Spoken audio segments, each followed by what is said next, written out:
আযকুরুকুম, জান্নাতের নিয়ামত দিয়ে আমি তোকে স্মরণ করব। ফাযকুরুনি, ও আমার বান্দা, যদি তুই অপমানের মধ্যে আমাকে স্মরণ করস, আযকুরুকুম ওয়া তুইজ্জু মান তাশা, তোকে ইজ্জত দিয়ে আমি তোকে স্মরণ করব। ফাযকুরুনি, বাবা, চাচা, জেঠা, মামা, স্বামী, স্ত্রী, রক্ত ছাড়া তুই আমাকে স্মরণ। বান্দারে, ও আমার বান্দা, রব বলে ফাযকুরুনি আযকুরুকুম শব্দটার খেয়াল করলে দেখবেন একটা সেকেন্ডেরও দেরি নাই মাঝখানে। ফাযকুরুনি আযকুরুকুম, রব বলে যে তুই আমাকে স্মরণ করতে দেরি হবে, উত্তর পেতে দেরি হবে না। আমি রহমান। সুবহানাল্লাহ। কেন দিলা? বলে যে শুধু একমাত্র আমার নবী মুস্তাফার উম্মত হওয়ার কারণে তোদেরকে বলেছে। এবার দেখেন কত সুযোগ, কত সম্মান আল্লাহ আমাদেরকে দান করেছেন নবী রাহমাতুল লিল আলামিনের কারণে। ওই গাদা আমরা নিজের দামই বুঝলাম না।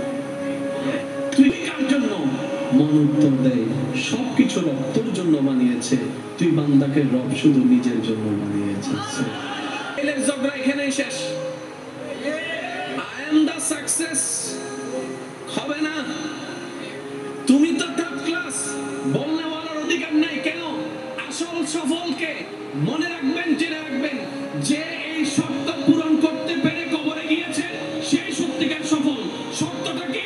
যে রবের হয়ে কবরে যাবে সেই সফল। এবার কোটি টাকা থাক না থাক, প্রাডো গাড়ি থাক না থাক, প্লিজার থাক না থাক, ব্যাংক ব্যালেন্স থাক না থাক, পড়ালেখা থাক না থাক, রবের হতে পারাটাই। এবার মনে করেন পৃথিবীর সবচেয়ে ধনী ব্যক্তি রবের হয় না, কিন্তু একজন গরিব আমার মতো একটা রিকশাওয়ালা রবের হয়েছে। হিসাবে দেখা যাবে ওই রিকশাওয়ালাটা সাকসেস, কোটিপতি ফেল। মনে থাকবে ইনশাআল্লাহ, বলেন ইনশাআল্লাহ।